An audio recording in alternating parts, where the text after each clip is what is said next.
Hi, my name's Ethan. I'm a Republican from the state of Florida, and I'm actually the treasurer of my local college Republicans chapter. I've been involved in Republican politics since I was maybe 14 or 15. I volunteered, I've worked on campaigns, and it's sad to say, but the leader of my party does not represent what my party is supposed to be about. This is supposed to be a party of limited government, a party that supports a democratic internationalism pushing freedom abroad. This isn't a party that should be abusing emergency national declarations that we know that a President AOC down the line could use to jam her Green New Deal down our throats. This isn't a party that should be supporting restrictions on free trade and leaving the Kurds for slaughter. This isn't a party that should be supporting trying to coerce an ally of ours to interfere in our elections. Donald Trump does not represent what the Republican Party is about. Well, our last president, George W. Bush, served with honor. He ran on restoring honor and decency to the White House after Bill Clinton had done away with as much of that as he could.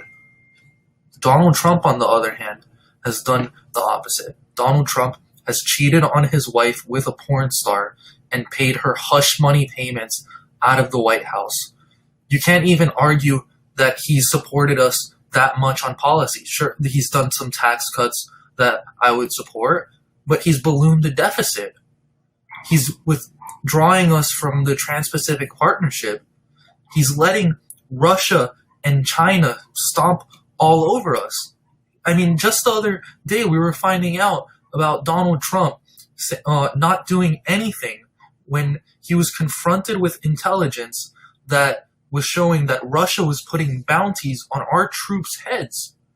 This isn't what the Republican Party should be. If Barack Obama had let Russia get away with what Trump has let them get away with when it comes to these bounties, either through negligence, through not reading the briefings, or through being too scared, we would rightfully be demanding that he do everything in his power to get back at Russia.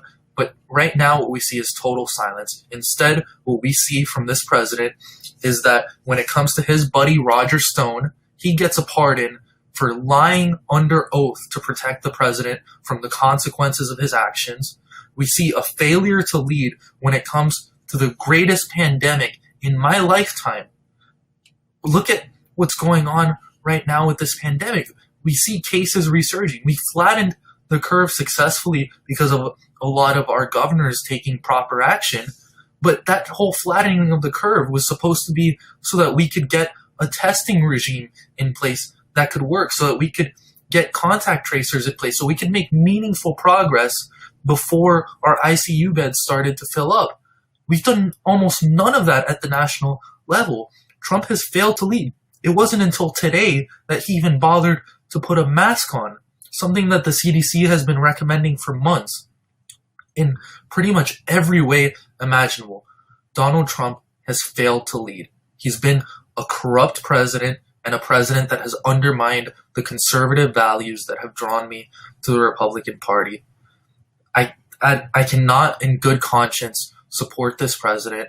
As my shirt would note, I am going to be voting for Joe Biden in November. I don't agree with him on much, but he's an honorable and decent man from everything that I've seen, and he's a hell of a lot better than what we have in the White House right now. I wish I could vote for a conservative on the ballot, but sadly neither of the two major parties have produced one.